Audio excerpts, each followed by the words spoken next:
बच्चों, let's read the question. Question says the magnitude of average velocity is equal to the average speed when a particle moves. Four options given here. First on a curved path, second in the same direction, third with a constant acceleration, fourth with constant retardation. So बच्चों यहाँ पे अगर हम बात करें solution की, solution में हम सबसे पहले देखेंगे की कॉन्सेप्ट. तो ध्यान रखना, अगर बच्चों यहाँ पे डिस्टेंस, एवरेज वेलोसिटी और एवरेज स्पीड की बात करें तो वेलोसिटी जो होती है वो होती है आपकी वेक्टर क्वांटिटी, और एवरेज वेलोसिटी की अगर हम बात करें तो वो होती है डिस्प्लेसमेंट अपॉन टाइम. और अगर हम स्पीड की बात करें, एवरेज स्पीड की बात करें तो वो होता है total distance covered upon total time taken. अब यहां से अगर हम बात करें, सपोज करिए बच्चों कि यहां पे एक ए से बी तक जाने के लिए दो पाथ हैं. एक ये स्ट्रेट पाथ है और दूसरा ये कॉम्प्लेक्स पाथ है, कुछ इस तरीके से.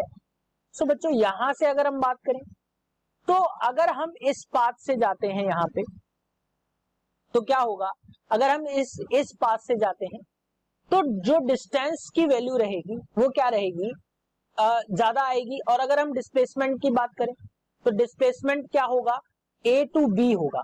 लेकिन अगर हम ए टू बी जाने के लिए इसी पाथ से जाते हैं तो क्या होगा कि जो वेलोसिटी रहेगी वो स्पीड के बराबर रहेगी. और अगर हम इससे जाएंगे तो डिस्टेंस की वैल्यू चेंज हो जाएगी, यानी कि स्पीड की वैल्यू भी, एवरेज स्पीड की वैल्यू भी आपकी चेंज होके आएगी क्योंकि डिस्टेंस ज्यादा हो जाएगा.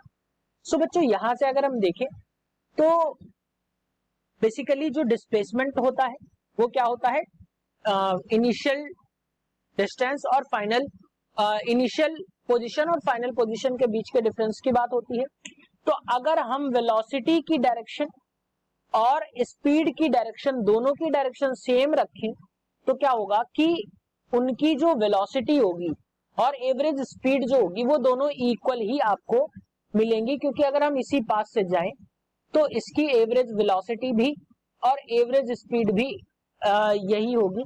सो बच्चों, और अगर हम कर्व पाथ की बात करते हैं, ऑप्शन के तरीके अगर हम देखें तो फर्स्ट ऑप्शन जो है कर्व पाथ.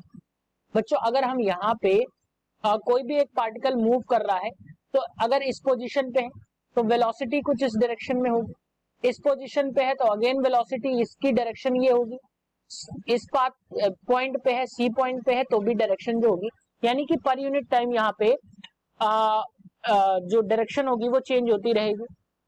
तो फर्स्ट ऑप्शन करेक्ट नहीं है. कांस्टेंट एक्सीलरेशन की बात करते हैं तो एक्सीलरेशन यहाँ वेलोसिटी से रिलेट नहीं कर रहा है. रिटार्डेशन जो होता है वो निगेटिव वैल्यूज ही होती हैं एक्सीलरेशन की.